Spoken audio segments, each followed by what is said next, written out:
But the suite wasn't empty. In the amber glow of a single lamp, a man stood by the floor-to-ceiling windows overlooking the Manhattan skyline, shirtless, his silhouette carved by shadows and city lights. He turned. Their eyes met. Time fractured. His jaw was sharp enough to cut glass, his dark eyes holding storms she shouldn't want to weather. "Wrong room," she whispered, but her feet refused to move. He stepped closer, and she saw it. The raw pain beneath his devastating beauty, the kind of hurt that recognized its mirror in her soul. Or, his voice was velvet and smoke, maybe it's exactly the right one. That's when he made the offer that would unravel everything she thought she knew about desire, danger, and the price of saying yes to the impossible. The Belmont Hotel rose like a glass cathedral into the New York night sky, its 1,000 windows glittering like diamonds against the velvet darkness. Scarlett Monroe pressed her hand against the cool leather seat of the town car, steadying herself as exhaustion and exhilaration warred in her chest. 28 years old, and she was about to present her revolutionary sustainable architecture design to Ashford Enterprises, the most powerful development company on the East Coast. If she won this contract, everything would change. No more scraping by, no more proving herself in boardrooms full of men who saw her skin color before her brilliance. This was her moment. 52nd Street, miss, the driver announced, his voice pulling her back to the present. Scarlett emerged onto the sidewalk, the September breeze carrying the scent of expensive perfume and ambition. The Belmont's lobby was a masterpiece of Art Deco elegance, gold leaf ceilings, marble floors that gleamed like mirrors, and crystal chandeliers that scattered light like captured stars. She approached the reception desk, her fingers trembling slightly as she handed over her identification. "Monroe! Scarlett Monroe! I have a reservation for 3 nights." The receptionist, a polished woman with silver hair and kind eyes, typed efficiently. "Ah, yes, Miss Monroe. Suite 714. You're here for the Ashford presentation tomorrow." "Yes." Scarlett's voice was steadier than her heartbeat. "Wonderful. You'll find everything you need in the suite. Breakfast is served from 6 to 11, and if you require anything, don't hesitate to call the concierge." She slid 2 key cards across the marble counter. "Enjoy your stay." The elevator ride to the 7th floor felt both eternal and instantaneous. Scarlett's reflection stared back at her from the polished brass doors, her natural hair pulled into an elegant twist, her honey-brown skin glowing despite the fatigue, her amber eyes bright with determination. She'd worn her power suit on the plane, tailored navy blue that emphasized her curves while commanding respect. Tomorrow, she'd switch to the burgundy Armani that made her feel invincible. Tonight, she just needed sleep. Suite 714. She found the door at the end of a hushed corridor where thick carpet absorbed sound and wall sconces cast warm, intimate light. Her keycard hovered over the reader. 1 beep, green light. Click. Scarlett pushed open the door, her eyes adjusting to the dimness within. The suite was magnificent. She could see that much. Floor-to-ceiling windows dominated the far wall, framing Manhattan's glittering skyline like a living painting. But something was wrong. There was a single lamp burning, amber and low, on a side table, and there, silhouetted against those impossible windows, stood a man, a half-naked man. Scarlett's breath caught, suspended between shock and something far more dangerous. He hadn't heard her enter. His back was to her, a back that belonged in Renaissance paintings, all sculpted muscle and golden skin stretched over perfect symmetry. His shoulders were broad, tapering to a narrow waist where expensive suit pants hung low on his hips. Dark hair, almost black, fell slightly too long at his nape. One hand gripped a crystal tumbler of amber liquid, whiskey, probably scotch, while the other pressed flat against the window as if he could touch the city beyond. Every instinct screamed at her to leave, to apologize, to retreat. His face was the kind that stopped traffic and started wars, sharp cheekbones that could cut diamonds, a jaw carved from marble, and lips that were somehow both severe and sensual. But it was his eyes that destroyed her, dark grey, like storm clouds over the ocean, and filled with a raw pain that made her chest physically ache. He was probably 35, maybe 36, old enough to have earned those shadows, young enough to make them tragic. "Wrong room," Scarlett whispered, but her feet had grown roots. Those storm-grey eyes travelled over her slowly, not with the crude assessment she'd endured countless times, but with genuine curiosity. Recognition flickered across his features, not of her specifically, but of something she represented. Another person, another witness to whatever private hell he was enduring. Apparently, his voice was low, cultured, with the faint gravel of expensive whiskey and expensive heartbreak. He didn't move to cover himself, didn't rush to explain, just watched her with an intensity that made her skin prickle with awareness. "I'm sorry, I must have—" Scarlett glanced at the door, then at her keycard, confusion cutting through the strange spell. "The front desk gave me this room." 714, he asked. "Yes." Something flickered in his expression, amusement maybe, or resignation. "You're in the right place. I'm in 716. Apparently we're neighbors." He took a slow sip of his scotch, never breaking eye contact. "Though this isn't my room either.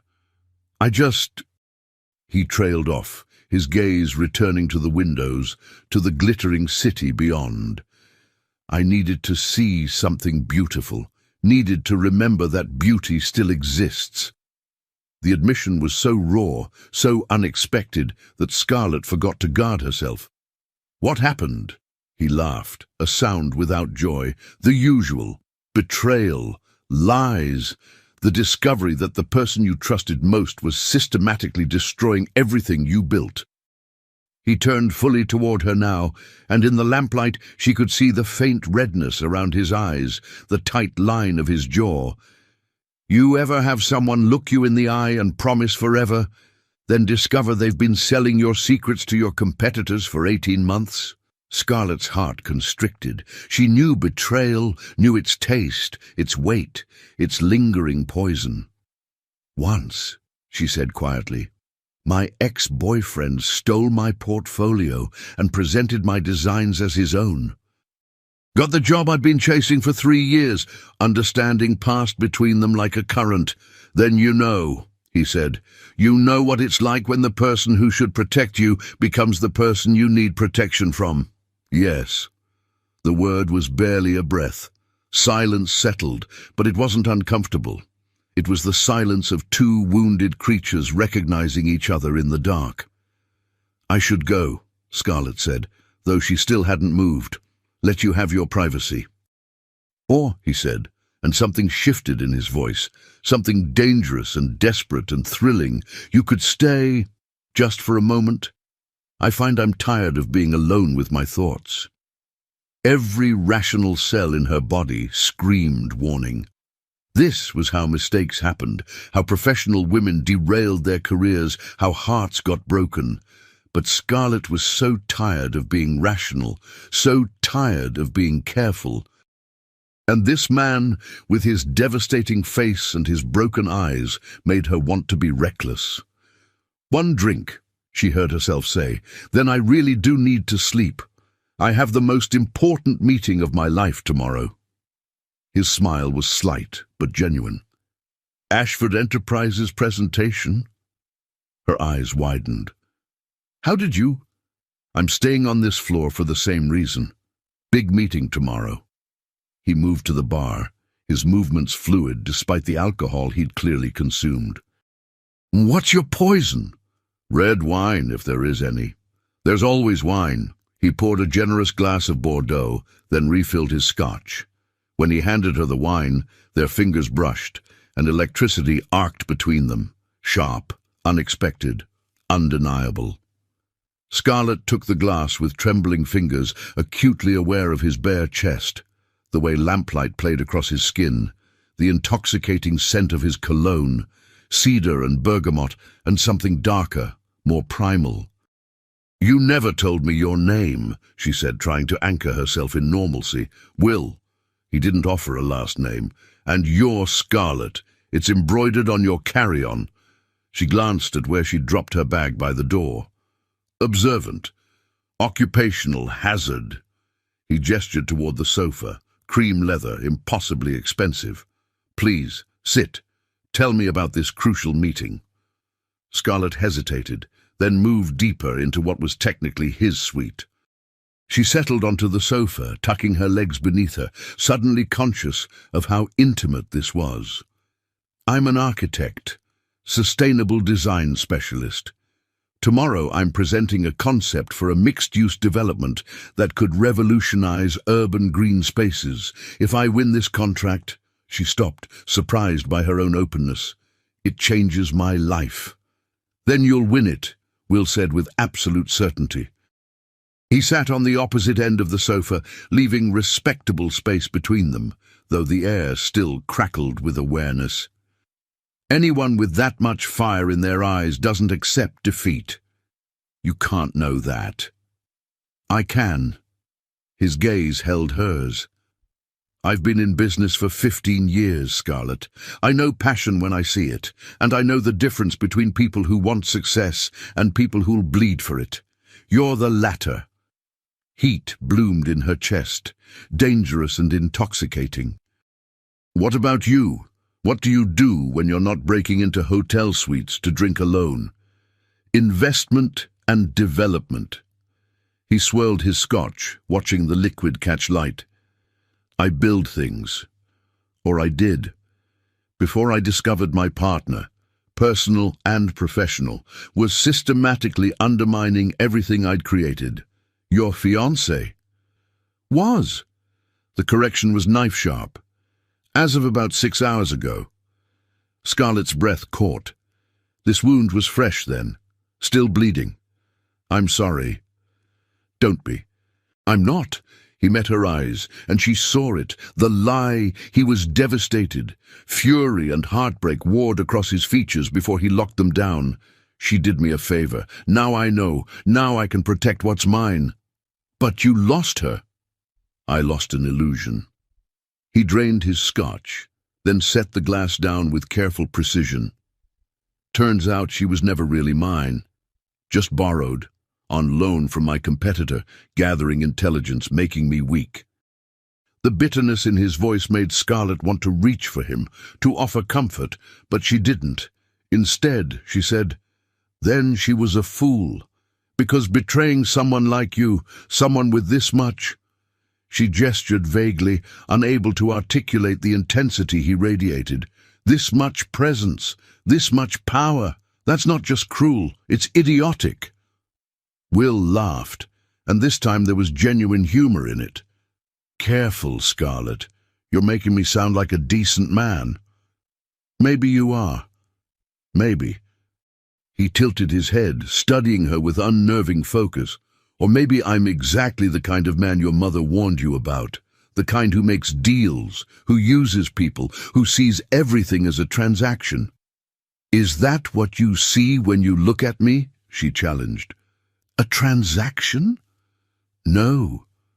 The word was quiet, honest, devastating. "I see someone real. Someone who walked into the wrong room at exactly the right moment." He leaned forward slightly, his elbows on his knees, closing the distance between them without touching. "Tell me something, Scarlett. If I offered you something impossible, something that could guarantee your success tomorrow, but came with conditions, would you take it?" Her pulse hammered. "What kind of conditions?" "The complicated kind." His eyes burned into hers. "I need something. You need something. Maybe we can help each other." "You don't even know me." "I know enough." He gestured toward her with one elegant hand. "You're brilliant, ambitious, and you have a presentation tomorrow that matters more than anything. You're also walking into a room full of people who'll judge you before you open your mouth. Not because you're not the best, I'd bet my fortune you are, but because that's how this world works." Scarlett's jaw tightened. "I've dealt with prejudice before. I'll deal with it again." "I'm sure you will. But what if you didn't have to? What if you walked in with undeniable credibility, with connections they couldn't ignore?" He paused, letting his words sink in. "What if you walked in as my fiancée?" The word hung between them like a grenade. "Excuse me?" Scarlett's voice was ice. "Hear me out." Will held up a hand. "I need a public relationship. Fast. My ex destroyed my reputation with her betrayal, made me look like a fool who couldn't see what was right in front of him. I have a merger pending, worth $500 million, and the board is questioning my judgment. But if I showed up with someone new, someone brilliant and beautiful and absolutely real, it changes the narrative. I'm not heartbroken. I'm not foolish. I simply found someone better. And what do I get besides being paraded around as your trophy? The Ashford contract." He said it simply. "Guaranteed. My company owns the project you're presenting for tomorrow. If you say yes, the job is yours. Plus 6 months of access to the most powerful circles in New York, contacts, opportunities, everything you need to build the career you deserve." Scarlett's mind reeled.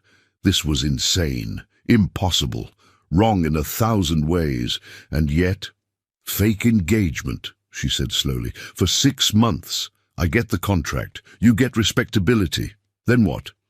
Then we part ways, amicably, publicly. I'll make sure your career is bulletproof before we end it." He leaned back, giving her space to think. "Full transparency. I'm offering this because I'm desperate, and because something about you, Scarlett Monroe, tells me you're someone I can trust, even if I just met you, even if this is crazy. It is crazy. The best things usually are. She should say no, should walk out, should let tomorrow unfold naturally, with just her talent and her designs." But Scarlett was so tired of fighting alone, so tired of being good enough, but never quite enough. "One condition," she said, her voice steady despite her racing heart.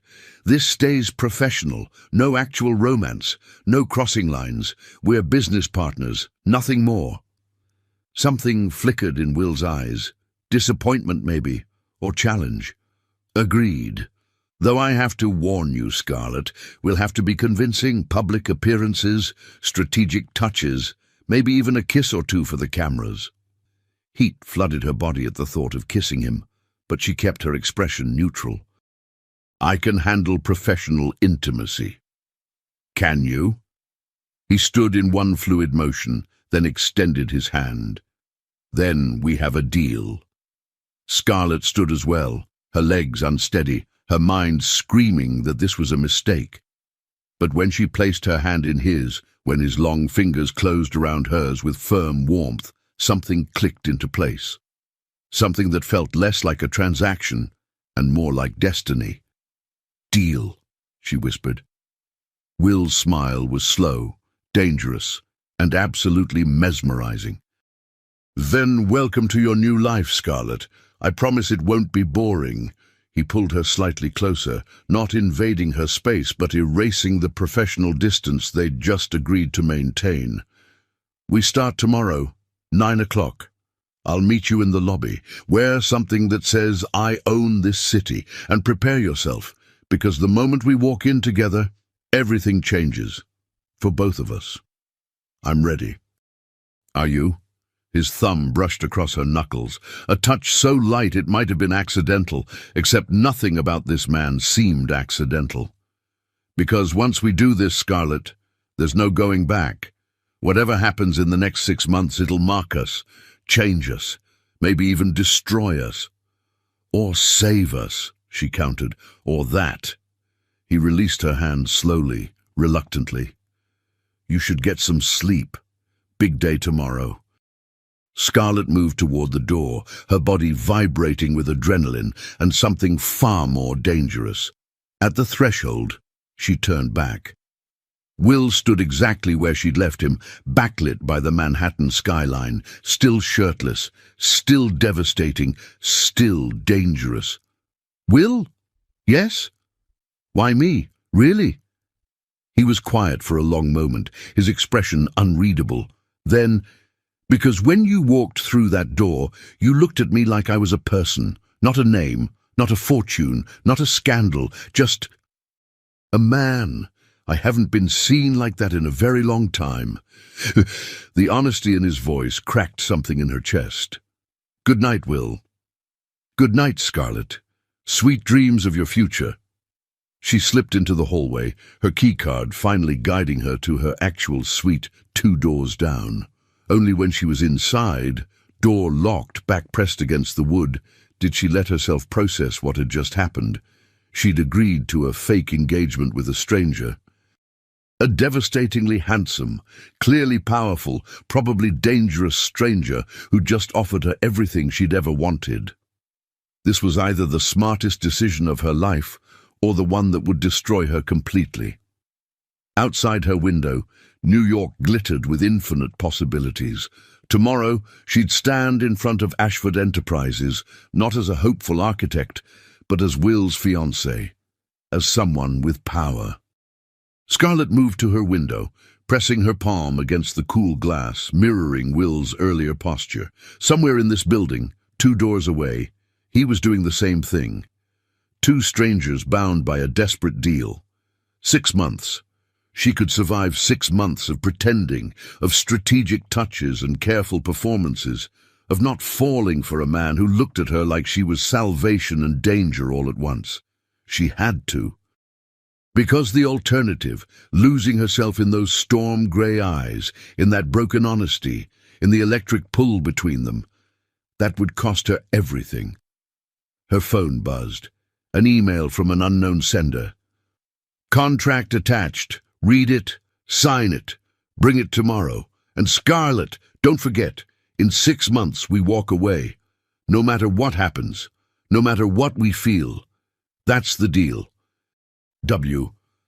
She downloaded the attachment with trembling fingers, scanning the legal language that would bind her to this beautiful stranger. Every clause was clear, every expectation outlined, every exit strategy mapped. It was perfect, professional, safe. So why did Scarlett feel like she'd just agreed to something that would shatter her completely? She signed with her stylus, sent it back, and whispered to the city, "No going back now." In Suite 716, Will watched his phone light up with Scarlett's signed contract. He'd expected relief. Instead, he felt something far more dangerous. Anticipation. This woman, this brilliant, beautiful, unexpected woman, had just agreed to save him. In 6 months, he'd let her go. He'd have to. But first, he'd have to survive not falling in love with her. And as he stared at her signature, elegant and bold across the digital document, Will realized he might have just made the most catastrophic mistake of his life. Because Scarlett Monroe wasn't a business transaction. She was an earthquake, and he'd just invited her to shake his entire world. Tomorrow would change everything, for both of them. There was no turning back now. 48 hours could change everything.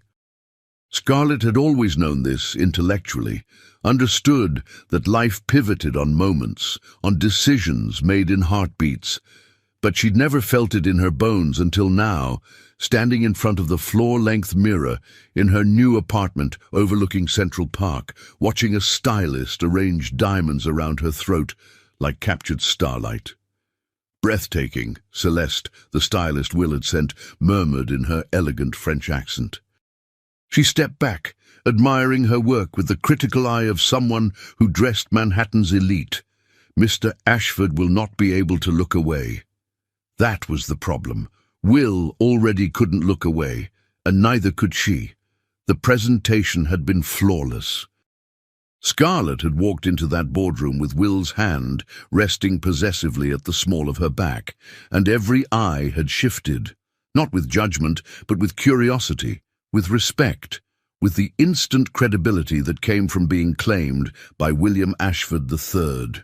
She delivered her sustainable architecture proposal with precision and passion, and when the board had unanimously approved it, Will had pulled her into an embrace that lasted 3 seconds too long to be purely professional. "Congratulations, darling," he'd whispered against her temple, his lips barely brushing her skin. "You were magnificent." The word darling had been for their audience. The tremor in his voice had been real. Now, 2 days later, she was preparing for their first official public appearance as a couple, a charity gala at the Metropolitan Museum of Art. 1,000 of New York's most powerful would be watching, judging, dissecting every glance and touch between them. "The dress is perfection," Celeste continued, adjusting the midnight blue silk that clung to Scarlett's curves before flowing into an elegant train. "Valentino always knows how to make a woman look like she conquered empires." Scarlett studied her reflection. The woman staring back was someone new, someone polished and powerful, with diamonds at her throat and confidence in her eyes. Her natural hair was styled in an elegant updo, a few strategic curls framing her face. Her makeup was flawless, emphasizing her amber eyes and the rich warmth of her brown skin. She looked like she belonged in Will's world. The realization was both thrilling and terrifying. Her phone chimed, a text from Will. "Car arrives in 20 minutes. Are you ready?" She typed back, "As ready as I'll ever be." His response was immediate. "You'll be extraordinary. You always are. W." Something warm and dangerous unfurled in her chest. She'd seen Will twice since that night in the hotel, once for the presentation, once for a casual lunch photographed by 3 different tabloids. Both times he'd been the perfect gentleman, attentive but not possessive, affectionate but not invasive. Every touch had been calculated, every smile timed for maximum effect.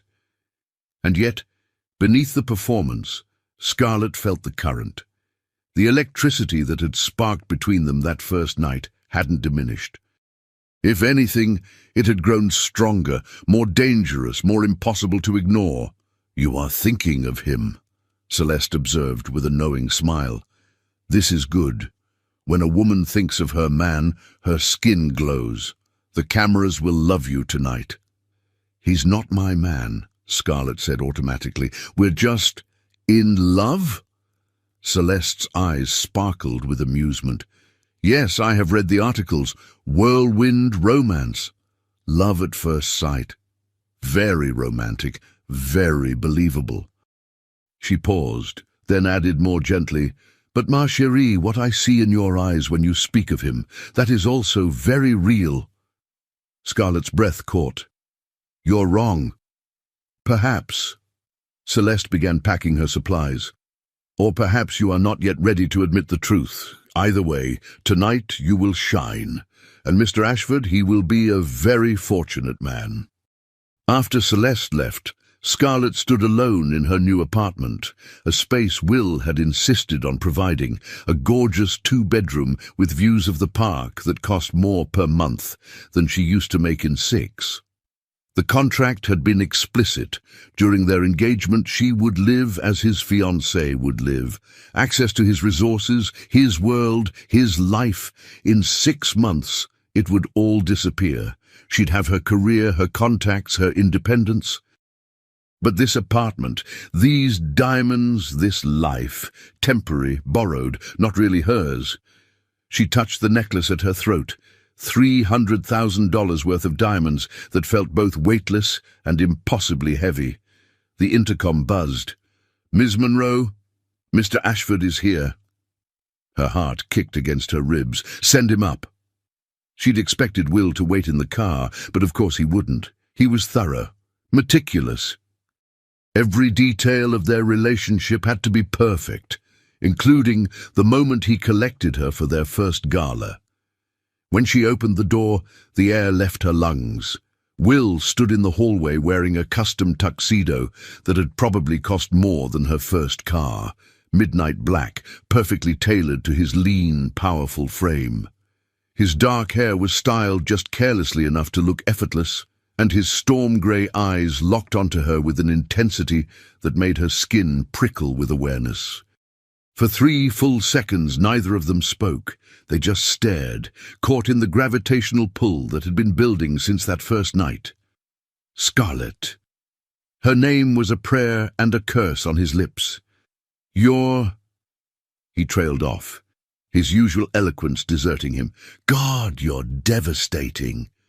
So are you. The admission escaped before she could stop it. Something flickered in his expression, pleasure, possession, and something darker, more dangerous. He stepped into her apartment, closing the door behind him with deliberate slowness. We need to discuss tonight. Discuss what? We smile. We dance. We convince everyone we're madly in love. She tried for lightness, but her voice betrayed her. Too breathless, too affected. It's not that simple. Will moved closer, and she caught his scent, cedar and bergamot, and something uniquely him. There will be press, hundreds of cameras, questions about how we met, why so sudden, whether this is real. He paused, his eyes searching hers. And there will be touching, more than we've done so far. I'll need to hold you, dance with you, maybe kiss you. The word kiss hung between them like a live wire. We agreed to professional intimacy, Scarlett reminded him, though her pulse was racing. I can handle it.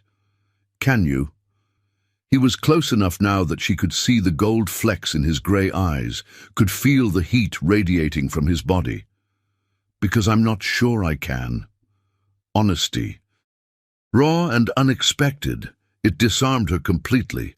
Will... This was supposed to be simple, he continued, his voice dropping to something intimate, confessional. A business arrangement.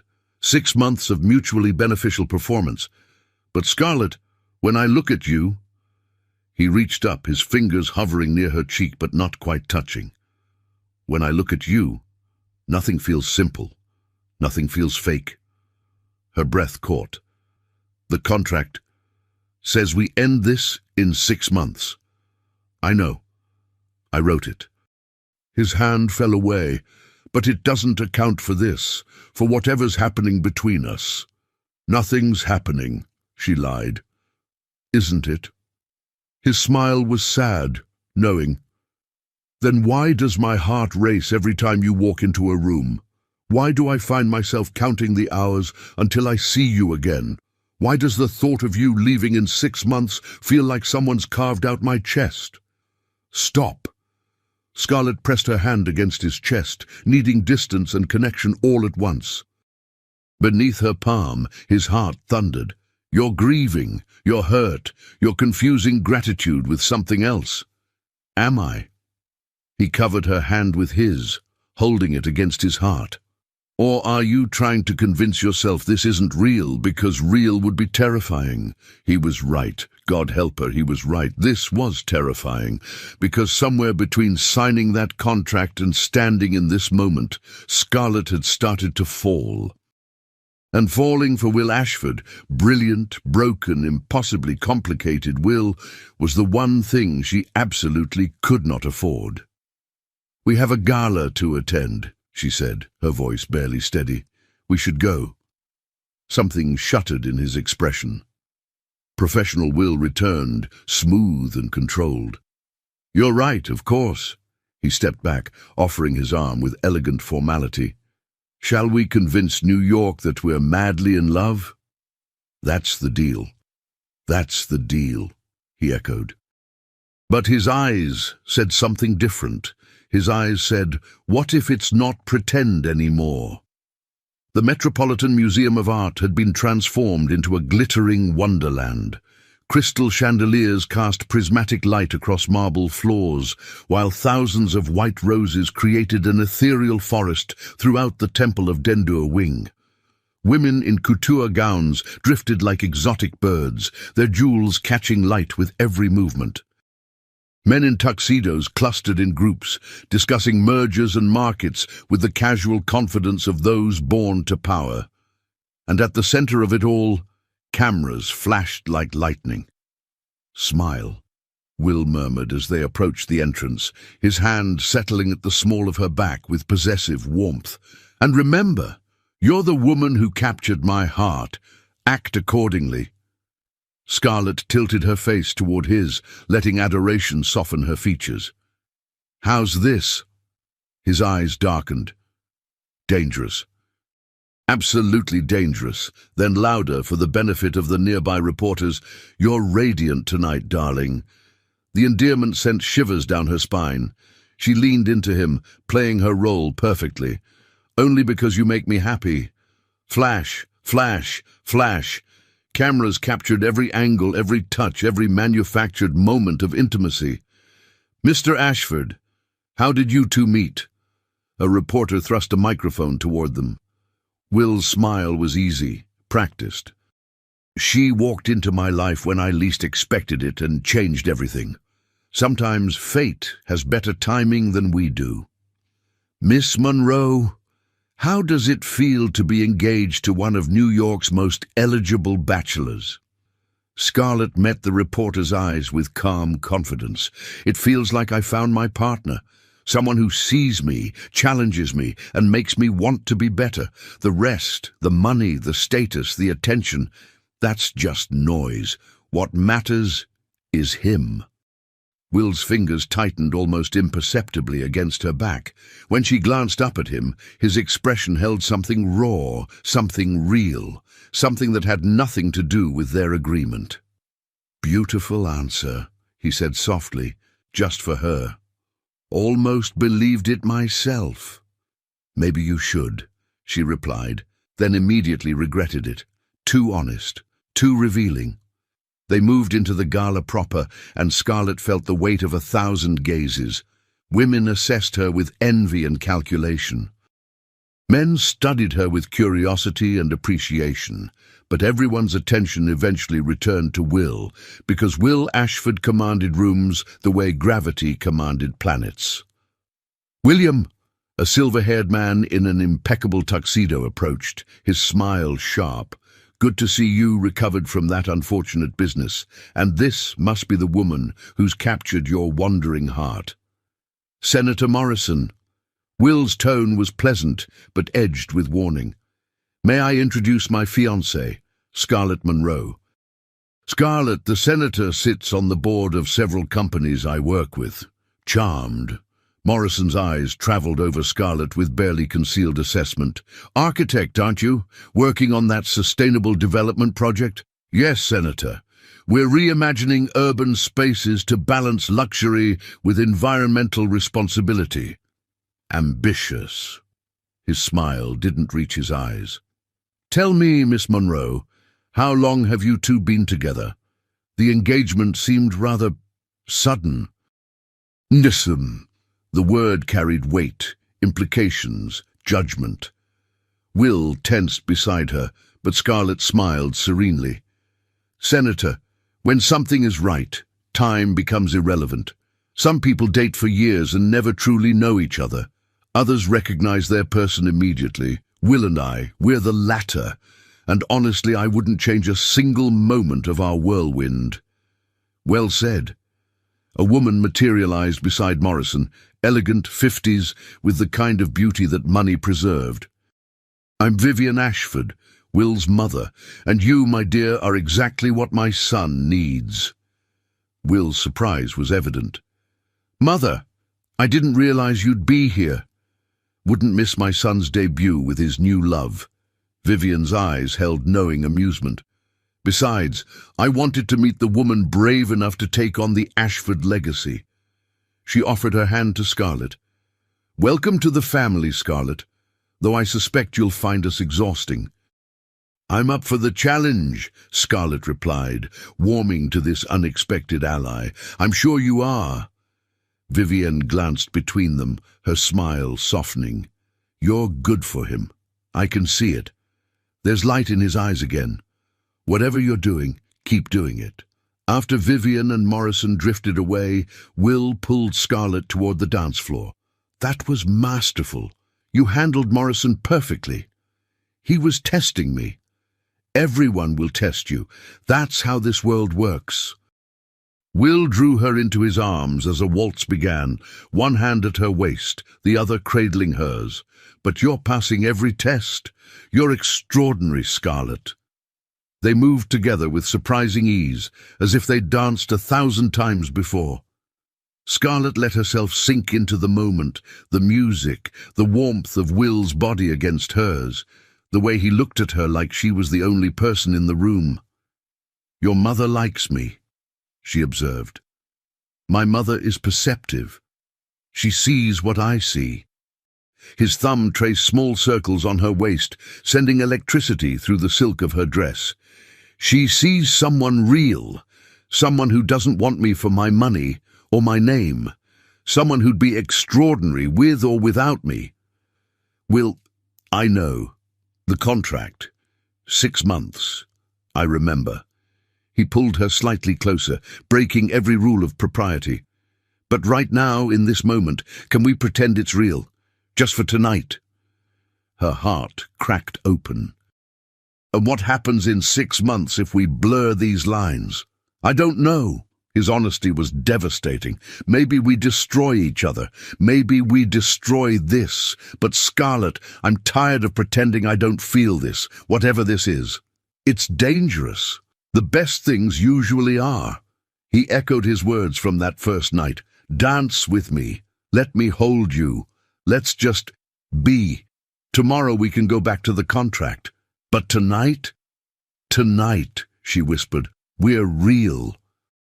His smile was brilliant, transforming his face from handsome to absolutely breathtaking. They danced through 3 songs, lost in each other, until reality intruded in the form of a tall, blonde woman who materialized at the edge of the dance floor. Will's entire body went rigid. "No," he breathed. Scarlett followed his gaze and understood immediately. The woman was stunning, model beautiful, with ice-blue eyes and the kind of elegance that came from generations of wealth. She wore crimson, a deliberate choice that screamed for attention, and she was walking straight toward them. "Will," the woman said, her voice honey and poison, "we need to talk." "Catherine." His voice could have frozen oceans. "You're not welcome here." "I'm never welcome anymore. Funny how that works when you tell the truth." Catherine's eyes shifted to Scarlett, assessing, dismissing. "So, this is the rebound. Pretty. I'm sure she'll do until you come to your senses." Scarlett felt Will's muscles coil, felt rage radiating from him in waves, but before he could respond, she stepped forward, placing herself slightly in front of him, protecting him, even though he didn't need protection. "I'm Scarlett Monroe," she said with cool precision. "Will's fiancée, and you must be the past. Lovely to meet you. Brief, but lovely." Catherine's smile sharpened. "Fiancée? After 6 weeks? How romantic." "Tell me, Scarlett, does he talk about me when you're together? Does he mention how I know every inch of him, every scar, every secret, every weakness?" "No," Scarlett replied honestly. "He doesn't mention you at all, because you're irrelevant. A mistake he's already forgotten, but clearly he's all you can think about. That must be exhausting." Fury flashed across Catherine's perfect features. "Enjoy him while you can. Men like Will don't change. He'll use you up and throw you away the moment you're no longer useful, just like he does with everyone." "Catherine." Will's voice was lethal. "Leave. Now, before I have security remove you." "Fine, I'm going. But William?" She leaned close, her voice dropping to something intimate, cruel. "When this little arrangement falls apart, and it will, don't come crawling back. I won't be waiting." She swept away, leaving destruction in her wake. Will stood frozen, his jaw tight, his eyes distant. Scarlett touched his arm gently. Will, I need air." He didn't wait for her response, just turned and strode toward the terrace, his control fracturing with every step. Scarlett followed, her heart breaking for him. She found him on a secluded balcony overlooking Central Park, his hands gripping the stone balustrade so tightly his knuckles had gone white. "I'm sorry," he said without turning. "That was planned." Scarlett came to stand beside him. "She wanted to humiliate you, hurt you, make you feel small. She succeeded." His laugh was bitter. 6 weeks and I'm still this affected, still this raw. "That's not weakness, Will. That's being human." Scarlett covered his hand with hers. "She betrayed you. That doesn't heal overnight. And her showing up here, that was calculated cruelty. I should have protected you from that. From her. I can protect myself." She squeezed his hand. "But for the record, you don't need to. I'm choosing to stand beside you. All of it, the glory and the mess, that's what partners do." He finally turned to face her, and in the moonlight his expression was absolutely unguarded. "We're not really partners, Scarlett. We're two people playing roles, aren't we?" The question hung between them, loaded with meaning. "I don't know anymore," she admitted. "Maybe we started that way, but tonight, when I defended you, that wasn't acting. When you held me on that dance floor, that didn't feel like pretend. Maybe we've already crossed the line we swore we wouldn't. And if we have—" His hand came up to cup her face, his thumb tracing her cheekbone with devastating gentleness. "What then? Then we're in trouble." Her voice wavered. "Because in 6 months, this ends. The contract—" "Fuck the contract." The words were fierce, desperate. "Scarlett, I can't do this anymore. Can't pretend I don't want you. Can't pretend this is just business." Catherine was wrong about a lot of things, but she was right about one. I do use people. I do protect myself by keeping everyone at arm's length. But you— His forehead touched hers, their breaths mingling. "You make me want to stop protecting, want to risk, want to feel. Will, we can't we?" His lips hovered millimeters from hers. "Give me one good reason. One logical, rational reason why two consenting adults who feel this much can't explore it. Because it will hurt." Her voice broke. "Because when this ends, and it has to end, we'll both be destroyed. And I can't survive being destroyed again, Will. I barely survived the last time." Understanding dawned in his eyes. "Your ex, the one who stole your work." "I loved him." The confession tasted like ash. "Loved him completely, and he saw that love as weakness, used it, weaponized it. By the time I realized what he was doing, I'd lost everything, my designs, my reputation, my ability to trust." She pulled back, needing distance. "I rebuilt myself piece by piece, and I swore I'd never let anyone close enough to destroy me again." "I would never—" "You wouldn't mean to." She touched his face, memorizing the sharp angles, the storm-grey eyes, the lips she desperately wanted to kiss. "But we both know how this ends. You get your merger, I get my career. We stage a breakup, and then I have to watch you move on while I'm left trying to forget what it felt like to be held by you. Or," his voice was rough with emotion, "we change the contract, change the terms, make this real." Her heart stuttered. "What? What if 6 months isn't the end? What if it's the beginning? What if we—" "Stop." Tears pricked her eyes. "Please stop, because I want that. God, Will, I want that so much it terrifies me. But I can't. Not when you're still bleeding from Catherine. Not when I'm still learning to trust. Not when everything we've built is predicated on a lie." "It's not a lie." He caught her hand, pressed it over his heart. "This, what I feel when you're near, that's the only true thing in my life right now. Don't ask me to ignore it. Don't ask me to pretend it doesn't exist. I'm not asking you to pretend. I'm asking you to wait." She held his gaze, letting him see her truth. "If this is real, if we're real, then it'll still be real in 6 months. But we need time. Time to heal. Time to figure out who we are outside of this arrangement." Time to build something on foundation instead of desperation. He was quiet for a long moment, emotions warring across his face. Then slowly he nodded. 6 months. 6 months, she confirmed. We honor the contract. We keep our distance. We survive this without destroying each other. And then, when we're both free, when we're both whole, if you still want me, I'll still want you. The certainty in his voice made her chest ache. 6 months from now, 6 years from now, I'll want you. Because, Scarlett Monroe, you're not a rebound. You're not a transaction. You're the thing I didn't know I was searching for. A tear escaped, trailing down her cheek. Will caught it with his thumb, his touch unbearably tender. But you're right, he continued. We need time. We need healing. We need to do this right. He leaned in, pressing a kiss to her forehead. Chaste, reverent, devastating. So we'll wait. We'll honor the contract. We'll keep our professional distance. And in 6 months, his lips curved against her skin, I'm going to court you properly, take you to dinner, buy you flowers, make you fall in love with me the old-fashioned way. Presumptuous, she whispered, even as her heart sang. Accurate. He pulled back, his smile sad but genuine. Now, shall we return to the gala? Show Catherine and everyone else that we're unbreakable? Together? Always together.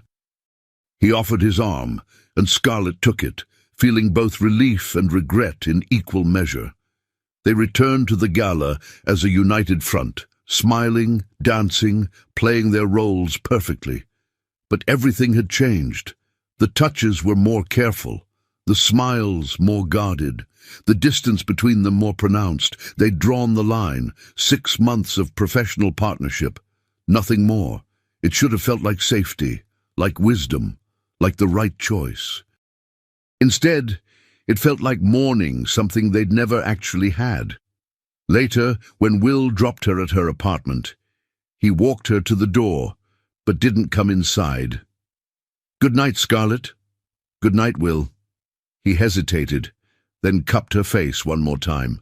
Thank you for tonight, for defending me, for being honest, for being you. Thank you for... She trailed off, unable to articulate everything he'd given her. Hope, possibility, a glimpse of what love could be when it wasn't weaponized. I know, he said softly. Then he was gone, walking away, leaving her alone with her thoughts and her treacherous heart. Scarlett closed her door, pressed her back against it, and let the tears come. 6 months had never seemed so long, or so impossible, because she'd just done the hardest thing in her life. She'd walked away from something real to protect them both from the inevitable hurt. But as she touched her lips, imagining the kiss they hadn't shared, Scarlett realized the painful truth.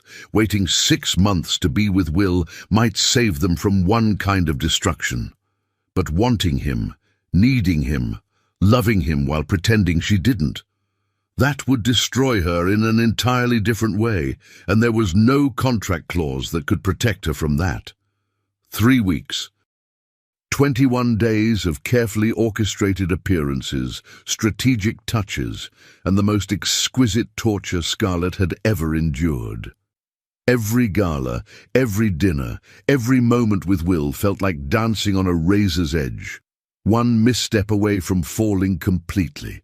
Now, standing in the marble foyer of Will's Hampton estate, watching rain lash against floor-to-ceiling windows, Scarlett wondered if they'd finally run out of safe ground. The weather service says the storm will last through tomorrow, Will said, ending his call. He'd shed his jacket, rolled up his sleeves, and somehow looked even more devastating in casual disarray. All roads out are flooding. We're stuck here. Stuck. The word tasted dangerous. They were supposed to attend a charity brunch, smile for cameras, then return to the city in separate cars. Separate lives, safe distance. Instead, they were alone in this sprawling oceanfront mansion with nothing but time and temptation. I can set you up in the guest wing, Will offered, though his eyes said he wanted anything but distance. You'll have complete privacy. That's probably best. Scarlett moved to the windows, watching waves crash against the beach with violent beauty. Behind her, she felt Will's presence like heat, like gravity, like inevitability. Scarlett. His voice was closer now. We need to talk about what's happening between us. Nothing's happening. We're honoring the contract. Are we? He appeared beside her, his reflection in the glass showing the same hunger she felt. Because every day gets harder. Every time I touch you for the cameras, I want to keep touching you. Every time you smile at me, even when no one's watching, I forget why we're waiting. Because it's smart. Because we need time. But her conviction wavered. Time. He laughed bitterly. We've had 3 weeks of time. 3 weeks of pretending this isn't real. How much more time do we need to know what we already know? Thunder cracked overhead, making Scarlett jump. Will's hand automatically reached for her waist, steadying her, and the touch ignited every nerve ending. Will, don't want you. Too late, don't admit this is killing me. I just did. Don't touch you. His fingers tightened slightly. That's the only thing I can still control. Barely. The lights flickered once, twice, then died completely. Emergency generators kicked in, but they only powered essential systems, leaving most of the house in atmospheric darkness. Rain hammered the windows, wind howled, and suddenly the vast mansion felt impossibly intimate. There are candles in the kitchen, Will said, his voice rough, and a fireplace in the den. We should— Yes. Scarlett pulled away from his touch, needing space before she did something reckless. Lead the way. The den was a masterpiece of masculine elegance. Leather furniture, dark wood, shelves lined with first editions. Will built a fire with practiced efficiency while Scarlett lit candles, their combined glow creating an intimacy that felt both magical and dangerous. Wine? Will asked, already pouring 2 glasses of red without waiting for her answer. They settled on opposite ends of the leather sofa, maintaining careful distance. But the firelight played tricks, casting shadows that made everything feel dreamlike, surreal, as if normal rules didn't apply here. Tell me something true, Will said suddenly, something you've never told anyone. Scarlett took a long sip of wine, considering. Sometimes I'm terrified this is all temporary. That I'll wake up and still be the girl scraping by, fighting for every opportunity, constantly proving I deserve to exist in spaces that don't want me. You do deserve it. You're the most talented architect I've ever met. You have to say that. I'm your fake fiancé. I'd say it even if you weren't. He shifted slightly closer. Your turn. Ask me something. Why did you really propose this arrangement?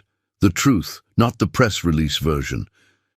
Will stared into the fire, flames reflecting in his grey eyes. Because when you walked into that hotel room, you looked at me like I was worth saving, and I'd forgotten what that felt like, being seen as something other than a name, or a bank account, or a mistake. He met her gaze. I knew in that moment that having you in my life, even temporarily, even artificially, would be better than the emptiness I was drowning in. The honesty stole her breath. Will, I know, the contract, 6 months. I remember. He drained his wine, poured another. But Scarlett, these 3 weeks with you, they've been the most real thing in my life. Every fake smile we exchange has more truth than 3 years with Catherine. Every staged touch has more meaning than anything I thought was love. You're confusing gratitude with— Stop. He set down his glass with deliberate care. Stop telling me what I'm feeling. I know the difference between gratitude and desire, between appreciation and need. And what I feel for you— He finally closed the distance between them, his thigh pressing against hers, his hand coming to rest on her knee. This isn't gratitude. Scarlett's heart hammered. She should move away, should remind him of boundaries, should protect them both. Instead, she whispered, "What is it then?" I don't know yet. His thumb traced circles on her knee, sending electricity through her entire body. But I'd like to find out, wouldn't you? Finding out breaks the contract. Then we'll break it. His other hand came up to cup her face, tilting her toward him. Scarlett, I'll give you everything we agreed to. The career, the contacts, the support. Nothing changes there. But this... His thumb brushed her lower lip, and she gasped. This I can't fake anymore, can't ignore, can't postpone for 6 months when every cell in my body is screaming that you're mine. I'm not yours. I'm not anyone's. But her body betrayed her, leaning into his touch. You're right. His forehead touched hers. You're your own person, strong, brilliant, completely capable of existing without me. But Scarlett... His lips hovered near hers, so close she could taste the wine on his breath. Could you exist without this? Without knowing what it feels like when I kiss you, when I touch you, when I show you exactly how desperately I want you? She should say yes, should pull away, should save them both from the inevitable destruction. Instead, she whispered, no. Will's control shattered. His mouth claimed hers with a hunger that stole her breath, her thoughts, her carefully maintained distance. The kiss was nothing like she'd imagined. It was better, deeper, more consuming. His lips moved against hers with desperate precision, tasting, exploring, claiming. When his tongue swept against hers, Scarlett moaned, her hands fisting in his shirt, pulling him closer. They tumbled together on the leather sofa, all pretense abandoned. Will's hands mapped her body through the thin fabric of her dress, while Scarlett explored the hard planes of his chest, his shoulders, the strong column of his neck. Every touch ignited new fires. Every kiss deepened their addiction. God, Scarlett!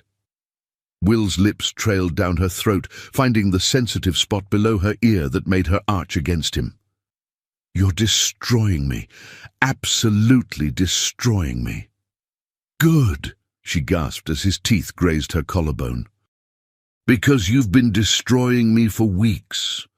He pulled back just enough to look at her, his eyes dark with desire, and something deeper, more dangerous. Tell me to stop. Tell me you don't want this. Tell me anything that will make me walk away before I cross every line we drew. Scarlett held his gaze, her chest heaving, her body singing with need. This was the moment, the choice, safety or surrender, protection or passion, the contract or her heart. I can't, she whispered. I can't tell you to stop because I don't want you to. I want this, want you. Have wanted you since that first night, and I'm tired of pretending I don't. Will's smile was triumphant, tender, absolutely devastating. Thank God, because holding back from you has been the hardest thing I've ever done. This time when he kissed her, it was different, slower, deeper, loaded with promise. His hands moved with reverent care, unzipping her dress with agonizing slowness, as if unwrapping something precious. When the fabric pooled at her waist, exposing her black lace bra, Will pulled back to look at her with such raw appreciation that Scarlett felt beautiful in a way she never had before. Perfect, he murmured, his fingers tracing the curve of her breast through lace. You're absolutely perfect. Scarlett reached for his shirt, fumbling with buttons until he helped her, shrugging out of it impatiently. In the firelight, his body was a study in masculine beauty. Lean muscle, golden skin, the kind of strength that came from discipline rather than vanity. She pressed her hands against his chest, feeling his heart race beneath her palms. Will, she breathed, I need you to know something. This changes everything. There's no going back to professional distance after this. I know. He lowered her onto the sofa cushions, his body covering hers with delicious weight. I'm counting on it, because, Scarlett, I don't want professional distance. I want you, in my life, in my bed, in my future. And I know it's fast, and I know it's crazy, and I know we're supposed to wait." She silenced him with a kiss, pouring everything she couldn't say into it.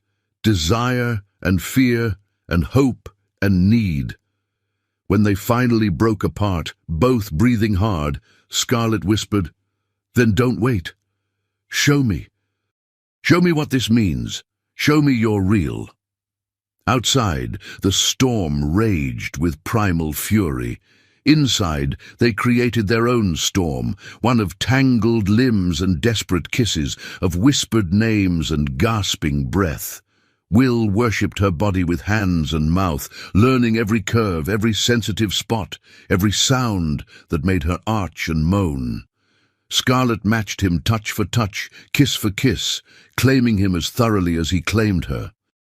When they finally came together, moving as one in the firelight's glow, it felt like more than physical release.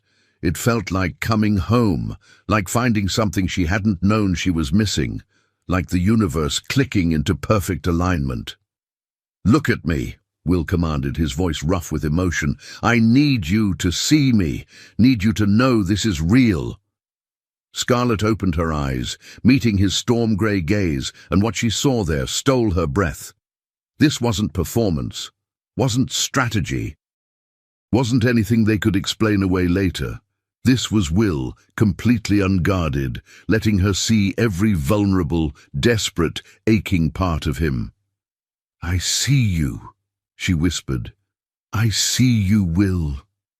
They shattered together, clutching each other like anchors in a storm, their cries mingling with thunder and rain.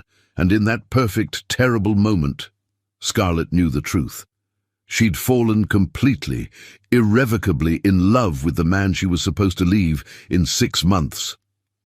Later, wrapped in Will's arms beneath a cashmere throw, listening to rain and the crackle of dying embers, Scarlett tried to reconcile what they'd done with what they'd promised. "No regrets," Will said, reading her thoughts. His fingers traced lazy patterns on her bare shoulder. "I refuse to regret the best night of my life.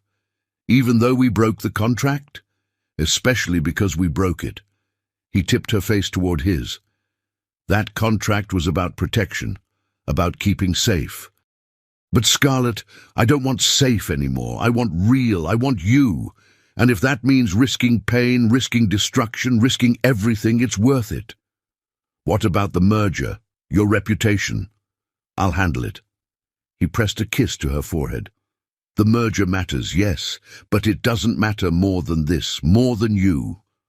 Scarlett wanted to believe him, wanted to sink into the security of his words.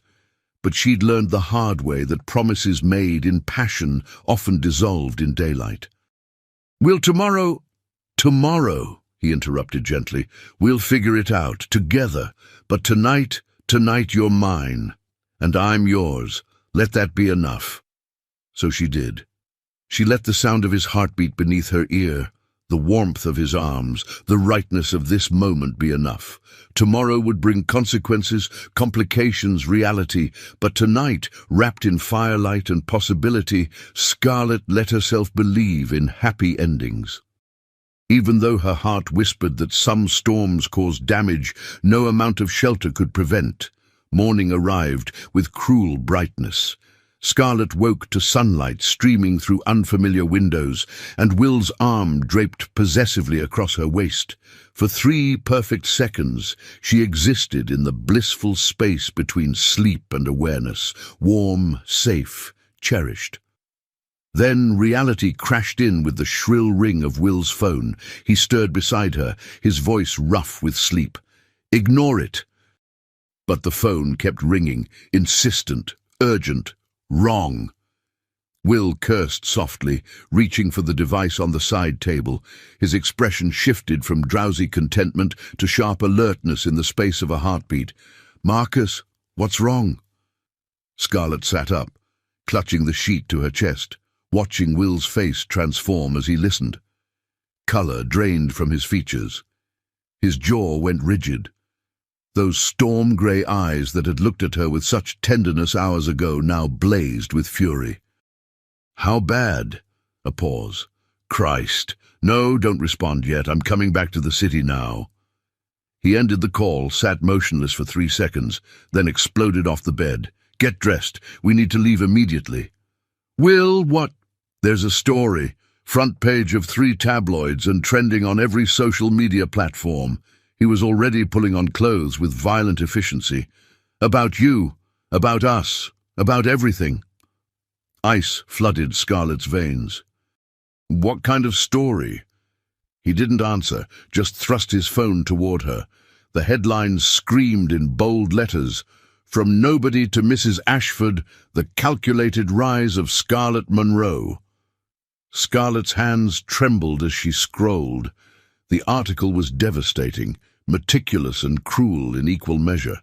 Her entire history laid bare, her childhood in a modest Detroit neighborhood, her father's bankruptcy, her mother's 3 jobs, every scholarship and loan that had gotten her through architecture school. Photos of her old apartment, her battered car, her life before Will, all positioned to imply she was a gold digger who'd orchestrated their entire relationship. But the worst part came in the final paragraphs. Sources close to Ashford Enterprises reveal the engagement may be nothing more than a strategic arrangement designed to salvage Will Ashford's reputation after his very public betrayal by Catherine Bordeaux. Monroe, a talented but struggling architect, secured the lucrative Ashford contract mere days after their engagement was announced. Coincidence or calculation? The implication was clear, damning, and partially true. Who leaked this? Scarlett's voice sounded hollow.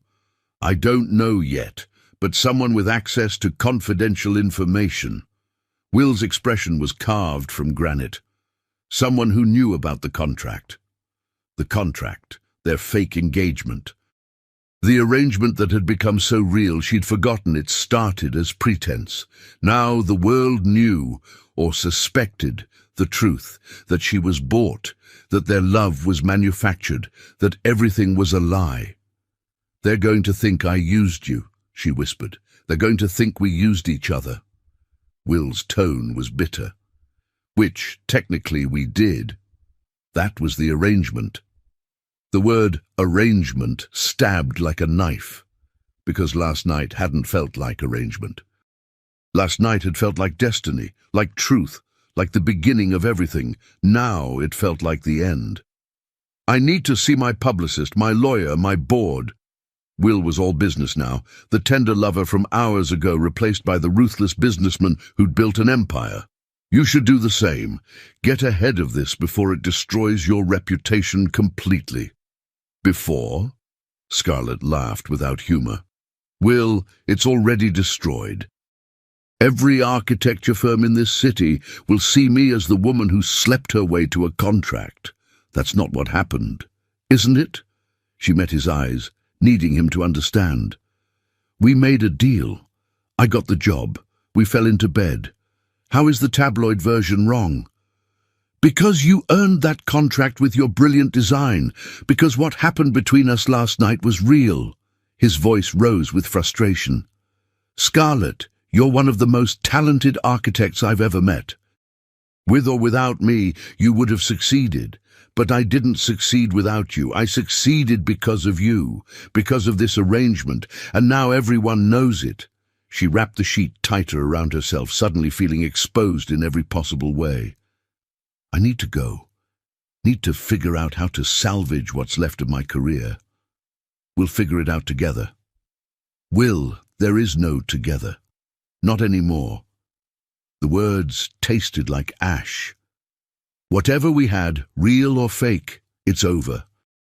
The tabloids made sure of that. No! He crossed to her in 2 strides, gripping her shoulders. I refuse to let tabloid garbage destroy us. We knew this would be complicated. We knew there would be obstacles. But last night was a mistake. She forced the lie past numb lips, needing to protect herself before he could hurt her worse. We got caught up in the storm, in the moment, in the fantasy. But this?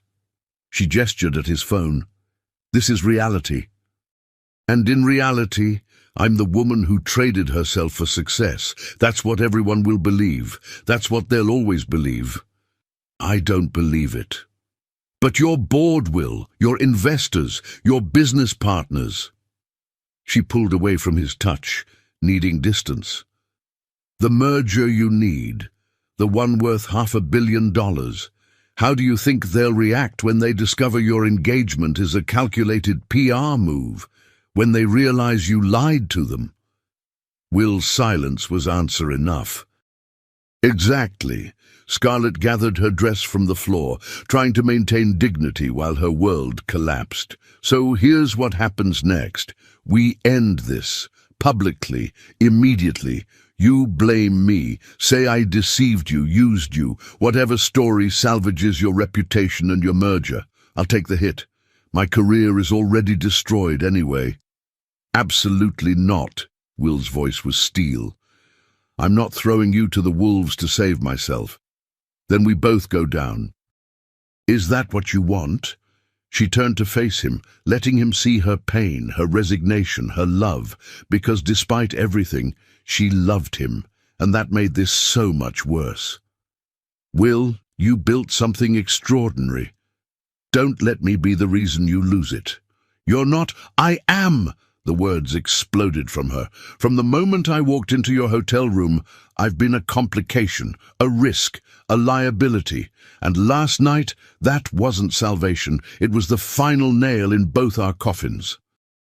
How can you say that? He looked genuinely bewildered. Last night was the first honest thing in my life in years. Honest? She laughed bitterly. Will, our entire relationship is built on a contract. A transaction. How is any of that honest? Because somewhere between signing that contract and last night, it stopped being fake, because I fell in love with you, Scarlett. Completely, irrevocably, catastrophically in love with you.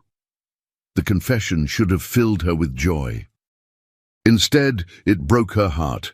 Don't, she whispered, don't say that. Why not? It's true. Because it doesn't matter. Tears threatened, but she refused to let them fall. Love doesn't pay mortgages or rebuild reputations or undo tabloid headlines. Love is what got us into this mess, and it won't get us out. Will stared at her, his expression cycling through disbelief, hurt, and finally anger. So that's it? You're just going to run?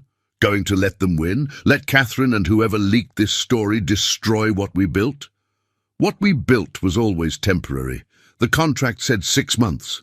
We just accelerated the timeline. The contract. His laugh was sharp, dangerous. Right, the fucking contract. Apparently that's all this ever was to you. The accusation stung because it was so far from the truth, but Scarlett forced herself to remain impassive. Better he think her mercenary than know she was breaking. Better he hate her than love her and lose everything. Yes, she lied, the contract, which is now fulfilled. You got your respectability, I got my career boost. Time to end this before we both lose more. Something died in Will's eyes, the warmth, the vulnerability, the desperate hope. All of it shuttered behind cold professionalism. Fine, if that's how you want it. He moved to his dresser, pulled out a checkbook. I'll have my lawyer draft termination papers. You'll receive everything we agreed upon. The full payment, the contract completion, letters of recommendation. I don't want your money. It's not about what you want. It's what we agreed to. I pay my debts, Scarlett, always. He signed a check with violent precision, then held it out. Consider us even. The check represented more money than she'd made in 5 years. Blood money. Hush money, the price of her dignity. She took it because refusing would reveal too much, would show him that this was destroying her as thoroughly as it was destroying him. Thank you, she managed, for everything. Don't. His voice could have cut diamonds. Don't thank me. Don't apologize. Just go. Before I say something we'll both regret. Scarlett wanted to throw the check in his face, wanted to tell him she loved him, wanted to beg him to fight for them despite the impossibility. Instead, she dressed with shaking hands, gathered her belongings, and walked toward the door. At the threshold, she turned back one last time.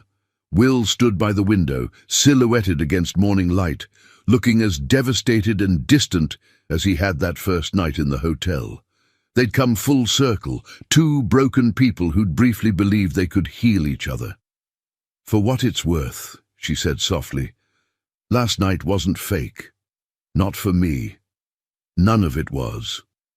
She didn't wait for his response.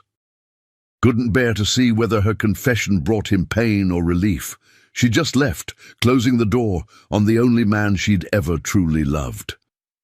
The drive back to Manhattan was torture.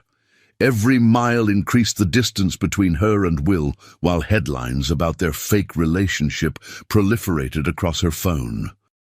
By the time her car service dropped her at her apartment, Scarlett's life had been dissected by 1,000 strangers who'd never met her, but knew with absolute certainty that she was a manipulative gold digger.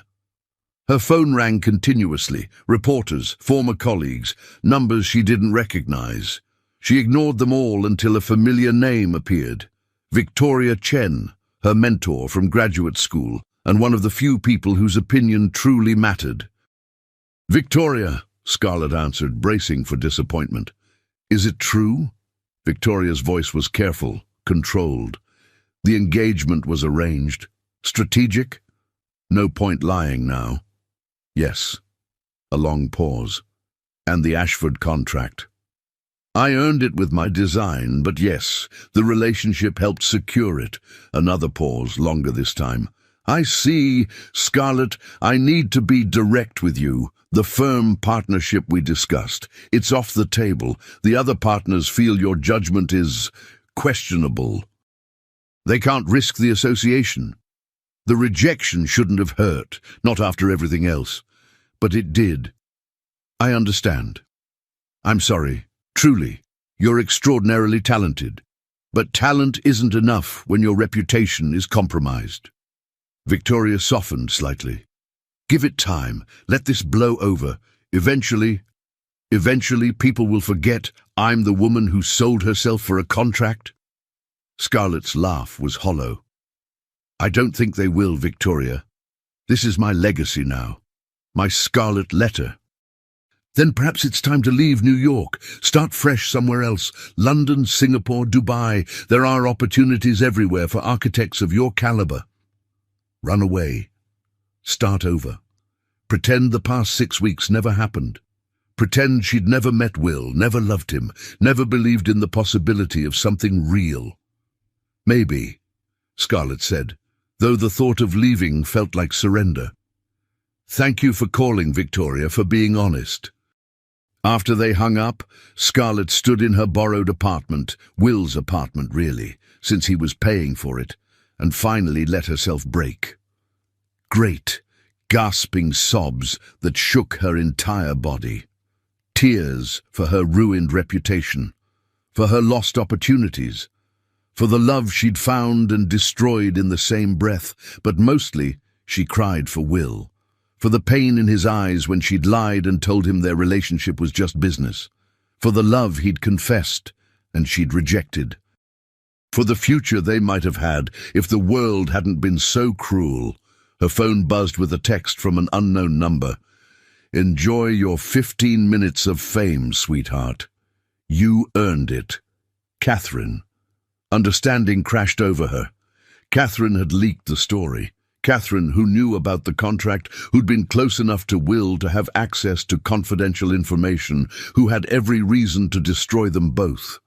Scarlett's grief crystallized into fury. She'd let Catherine win.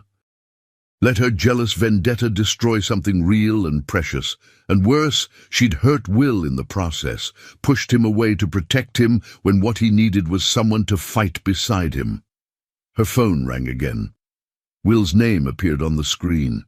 Scarlett stared at it for 3 rings, 4, 5. Then just before it went to voicemail, she answered. "Scarlett." His voice was rough, urgent. "Don't sign anything. Don't make any statements. And whatever you do, don't leave New York." "Will, what?" I found out who leaked the story, and I know how to fix this, but I need you to trust me. Can you do that?" She closed her eyes, remembering his face in firelight, his confession of love, the way he'd held her like she was precious and fragile and strong all at once. She'd spent her whole life protecting herself, building walls, refusing to trust. Maybe it was time to try something different. Maybe it was time to be brave. "Yes," she whispered, "I trust you." Then the Plaza Hotel ballroom glittered with 1,000 points of light. Crystal chandeliers, diamond jewelry, champagne flutes catching and reflecting illumination like captured stars. 500 of New York's elite had gathered for the Ashford Enterprises merger celebration, the business deal of the decade, finally complete. Everyone who mattered was here, including Scarlett Monroe. She stood at the edge of the crowd, wearing a gown the color of midnight, Alexander McQueen, borrowed from a stylist who owed Will a favor. Her natural hair fell in elegant waves past her shoulders, and she'd lined her eyes with enough defiance to armor herself against the stares, the whispers, the judgment that followed her like a shadow. 3 days had passed since Will's cryptic phone call. 3 days of silence while he orchestrated whatever plan would supposedly save them both. 3 days of Scarlett questioning whether trusting him had been wisdom or foolishness. Now, watching him work the room in a tuxedo that made him look like he owned the world, which, functionally, he did, Scarlett wondered if she'd been a fool to believe anything could fix the damage Catherine's exposé had caused. "You came." Will's voice, warm and low, materialized beside her. He didn't touch her, didn't presume intimacy, but his presence enveloped her like heat. "You asked me to trust you." Scarlett met his storm-gray eyes. "So I'm here, trusting, hoping you have a plan that doesn't involve me being publicly humiliated again." Quite the opposite. His smile was dangerous, promising. "Tonight, Scarlett, we tell the truth, all of it, and we let them decide what to believe." Before she could respond, the lights dimmed. A spotlight illuminated the stage where a podium stood waiting. The crowd quieted as Will's CFO, Marcus Chen, took the microphone. "Ladies and gentlemen, thank you for celebrating this momentous merger with us tonight. Before we begin the formal presentations, our CEO, William Ashford, has a few words." Will squeezed Scarlett's hand once, brief, electric, full of meaning, then moved through the crowd with the easy confidence of a man who'd never doubted his place in the world. When he reached the stage, that spotlight transformed him into something mythic, powerful, undeniable. "Thank you all for being here," Will began, his voice carrying effortlessly through the space. "This merger represents years of work, sacrifice, and strategic vision. It secures Ashford Enterprises' position as the premier development company in North America. It's everything I've worked toward for the past decade." Polite applause rippled through the crowd. "But before we celebrate this professional victory," Will continued, his gaze sweeping the room until it landed on Scarlett, "I need to address something personal. Something that's been dissected by tabloids, debated on social media, and judged by people who have no understanding of the truth." The room's energy shifted. Predatory interest replaced polite attention. This was what they'd really come for: scandal, drama, the fall of a powerful man. "6 weeks ago," Will said, his voice steady and clear, "I made a business arrangement with Scarlett Monroe. A contract that stipulated she would pose as my fiancée for 6 months, in exchange for professional opportunities and financial compensation." Gasps echoed through the ballroom.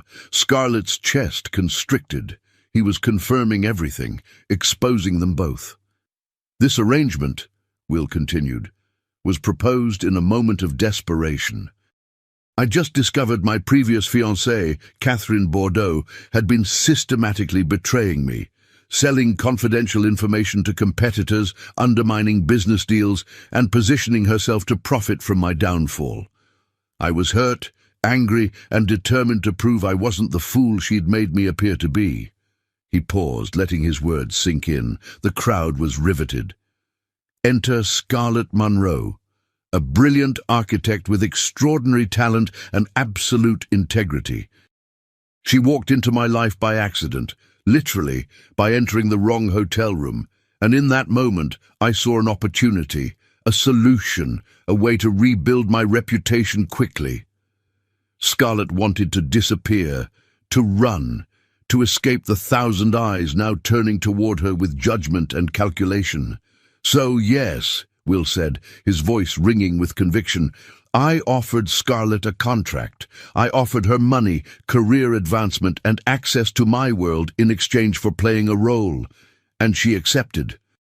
Because she's ambitious, because she's smart, and because, like me, she understood the transactional nature of this city's elite circles. He stepped away from the podium, moving to the edge of the stage. The tabloids called her a gold digger, a social climber, a calculating opportunist who seduced me for a construction contract. And you know what? They were partially right. Scarlett did benefit from our arrangement professionally, but here's what the tabloids didn't tell you. Will's eyes found hers across the crowded room.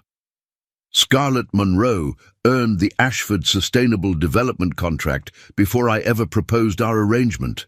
Her design was selected by a panel of 5 architects and 3 board members, none of whom knew about our personal relationship.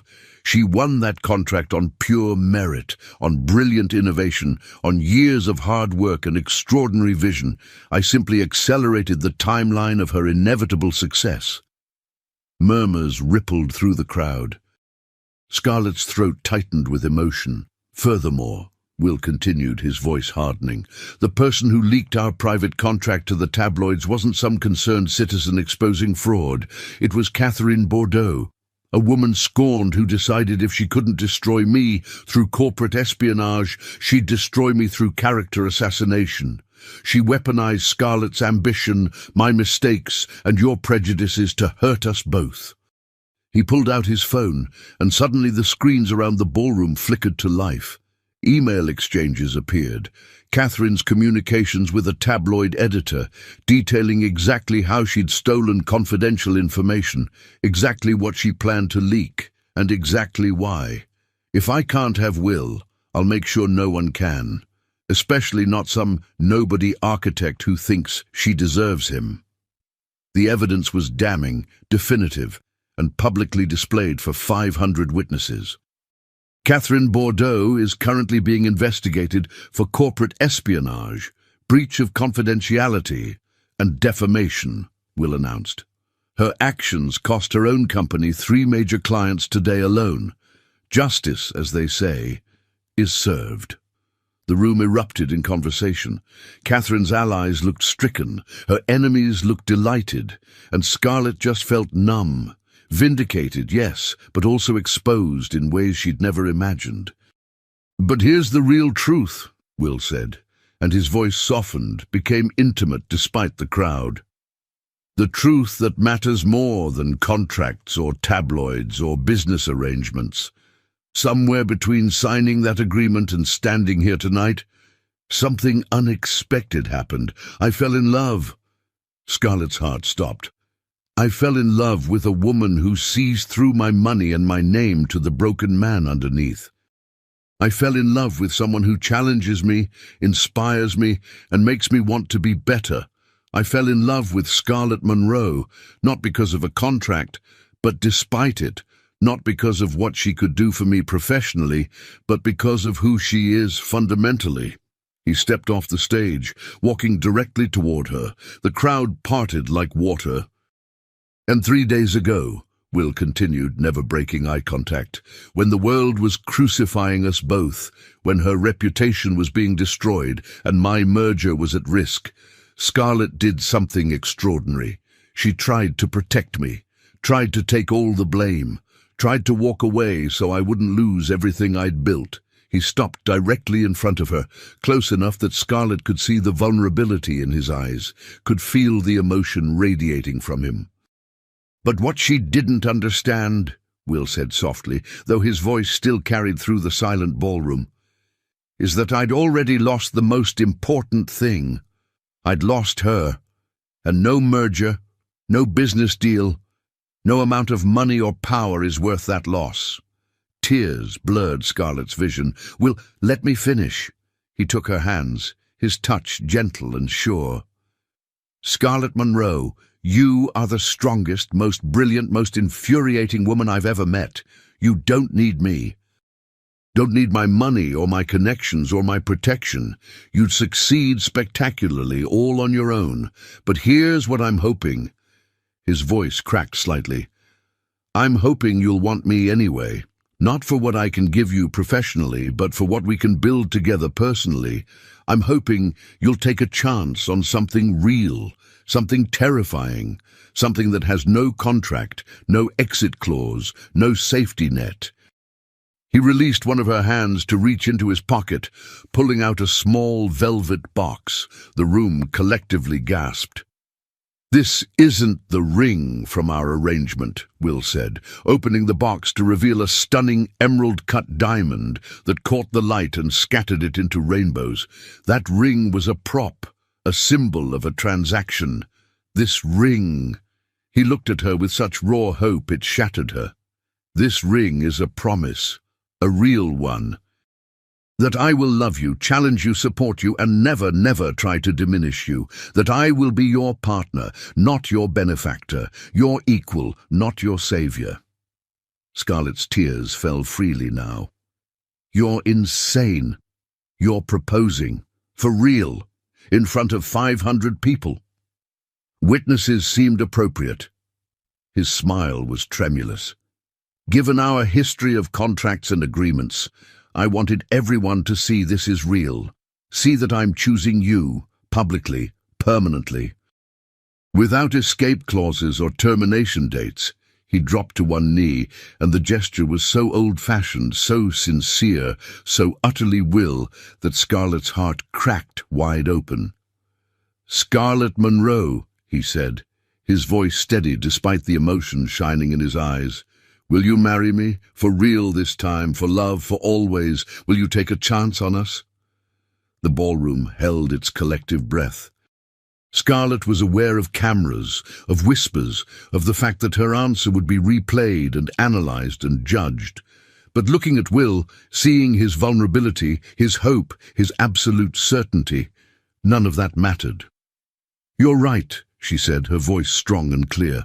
I don't need you, don't need your money or your connections or your world. I built myself from nothing once. I can do it again. She paused, letting him see her truth. But Will Ashford, I want you. Want your terrible jokes and your brilliant mind and your broken pieces that somehow fit perfectly with mine. Want the man who proposed a fake engagement because he was hurting and then fell in love because he was brave. She pulled him to his feet, framing his face with her hands. So yes, I'll marry you for real, for love, for the terrifying, beautiful, complicated life we'll build together. Will's kiss was reverent and desperate and absolutely perfect. The crowd erupted in applause, but Scarlett barely heard it. She was lost in the taste of him, the feel of his arms around her, the certainty that this, finally, was exactly where she belonged. When they broke apart, Will slid the ring onto her finger.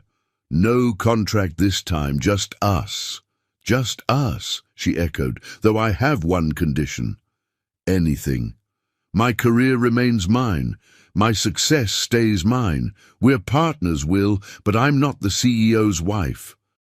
I'm Scarlett Monroe, award-winning architect who happens to love the CEO. His smile was brilliant. I wouldn't have it any other way. 1 year later, Scarlett stood in the center of her completed sustainable development, the Ashford project that had started everything. The building rose like a living sculpture, glass and gardens intertwined, a testament to what happened when vision met opportunity. Proud of you, Will said, appearing beside her with 2 glasses of champagne. This is extraordinary. It is, isn't it? She accepted the glass, admiring her creation. And I did it myself. Well, with a team of brilliant people, but you led them. Your vision, your achievement. He kissed her temple. I'm just the man who gets to come home to the genius every night. Scarlett laughed. Flattery. Truth. He pulled her close. Have I told you today that I love you? Only 3 times. Unacceptable. I love you, Scarlett Ashford. I love your brilliance, your strength, your refusal to let anyone, including